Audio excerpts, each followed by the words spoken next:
Good morning and welcome to today's Zoo to You, brought to you by the U.Fund College Investing Plan and MEFA.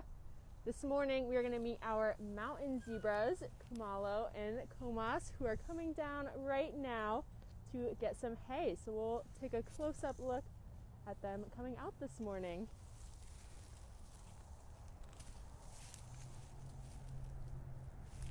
We have a male and a female here. Khumalo is our female and Khomas is our male.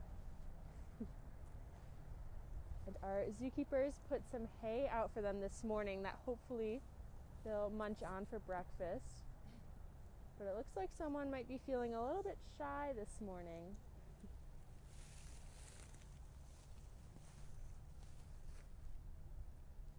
Now, if you're thinking that you have not seen this animal at the zoo, you might be right. They are a new addition to our animals here.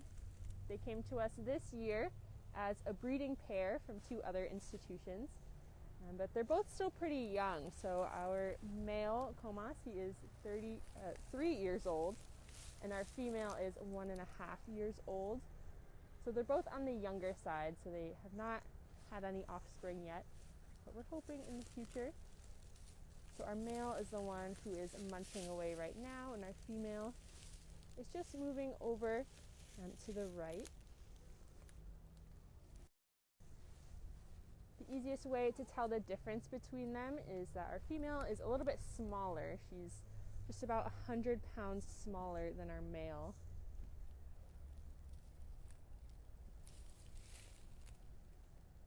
As you can see, they are munching on some hay this morning. So they are herbivores. Out in nature, they'll be mostly eating grass. And apparently our male is a big fan of bamboo, just like some of our other animals here at the zoo, our red pandas. And we're really lucky that bamboo grows here on grounds. So we have a fresh supply of it for all of our bamboo eaters here.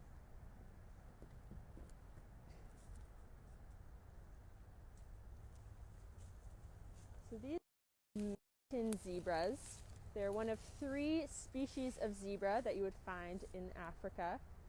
These guys come from the southwestern part of Africa. And then you also have plains zebras, which are pretty widespread throughout the southern half of Africa. And then there are also Grevy's zebras, which we do have here at the zoo as well. And they are just in that northern part of the range. So Grevy's zebras are endangered, and plains zebras, they're near threatened, so they're not quite considered endangered. But mountain zebras here, they are vulnerable, which means that they are on their way to becoming endangered, and that's mostly due to drought in their habitat, and of course some habitat loss as well. So that's why these guys are part of a species survival plan. That's why they're recommended to breed with each other. So a lot of our animals here at the zoo, especially the babies that you may have been seeing recently, they're part of species survival plans where males and females get paired up with each other based mostly on their DNA and maybe some behavioral characteristics, so that we know they'll be a good match and they can keep a nice, strong, healthy population here at our zoo and at zoos across North America and the world.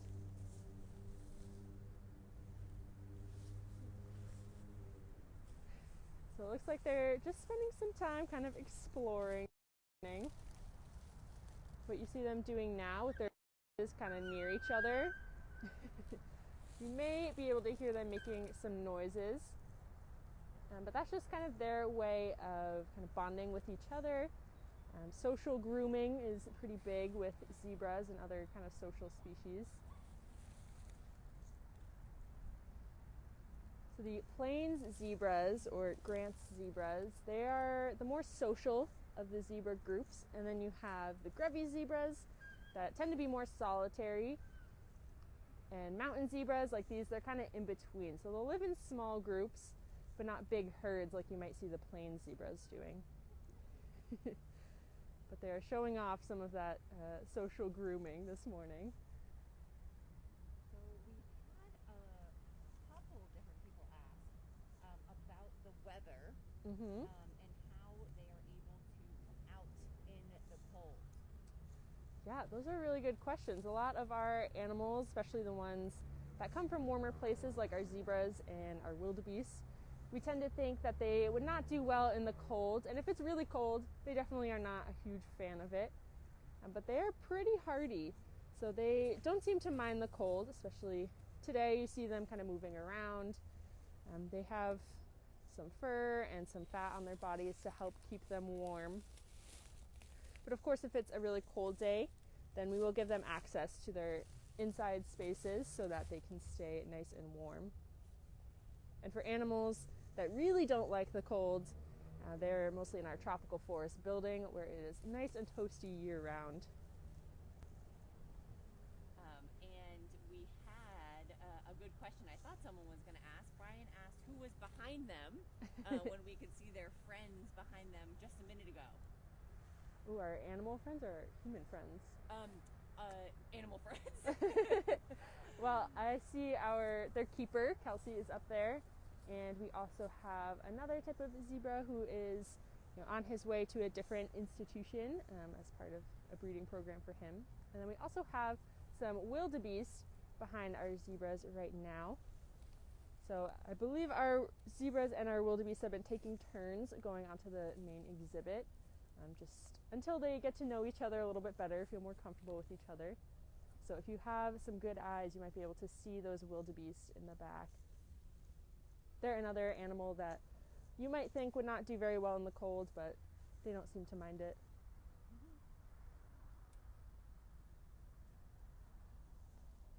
So we do have a Grevy zebra that lives here at the zoo, and he lives with our giraffes. So he's on our giraffe exhibit, and this time of year he usually has it all to himself because our giraffes are one of those animals that really doesn't do too well in the cold. So they'll stay in their nice warm giraffe barn during the winter.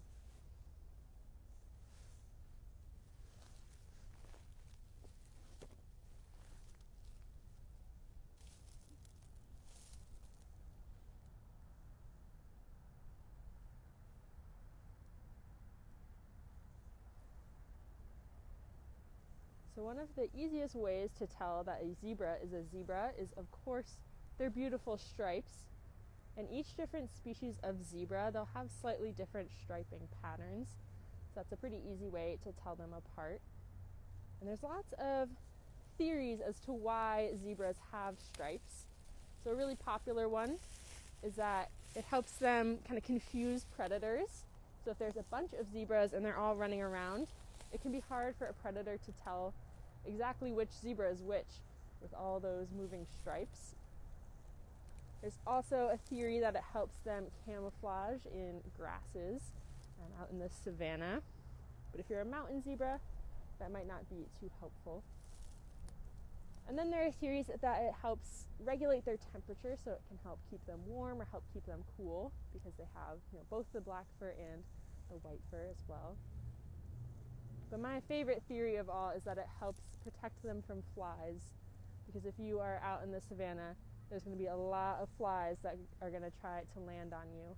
So having the stripes to kind of confuse those flies a little bit would definitely be very helpful. We had another good question come in from Jen of if they do any training with these zebras.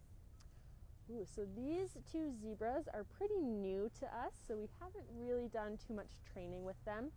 A lot of it right now is just getting them comfortable with the keepers who work with them regularly, and getting them used to how they go on exhibit and how they go back into their barn.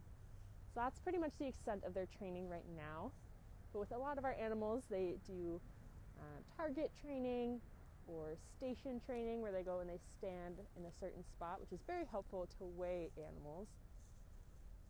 And then they might also do some veterinary related training, like being trained to receive injections.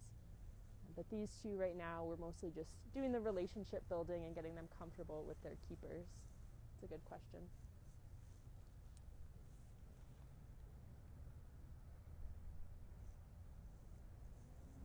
I'm not sure if you said this at the beginning, Laura, but the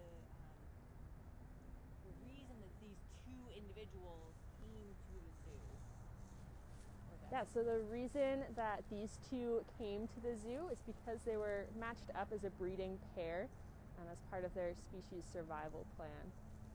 So Khumalo, our female, came to us from the B. Bryan Preserve, and our male, Khomas, came to us from Calgary Zoo. So we usually get animals from all over who come here for breeding recommendations, and some of our baby animals, when they get older, they might go to other zoos as part of their species survival plan. So typically if you see a male and a female together in an exhibit, that usually means that they are a breeding pair. So a lot of our animals may not have had offspring yet, like these two and our giraffes, but they are breeding pairs that we're hoping in the future may have some offspring.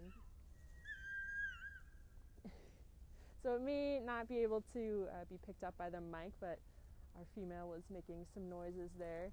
That's just their way of communicating with each other. They have a couple different vocalizations, so they may do kind of like a cry, like she just did, or a whinny, and even a barking kind of alarm call.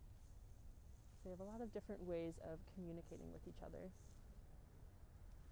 Someone asked another question, saying whinnying just made me think of it. They asked how they're related to horses. So they are in that like equine family, so they're related to like horses and donkeys. And you can kind of tell they look very similar to horses. They look like someone just painted stripes on a horse. So they're all in the same kind of family together.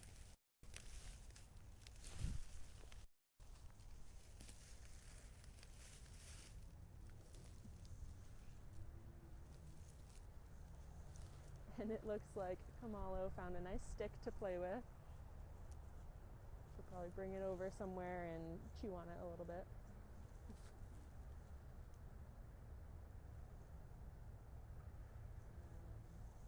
And we just had someone join who was asking what species of zebra they are. So these are mountain zebras, or Hartmann's mountain zebras. They are one of the 3 species. The other ones are plains zebras, also called Grant's zebras, and Grevy's zebras. Awesome. I think they might be Yeah, it looks like they've decided to go inside. So we will end there.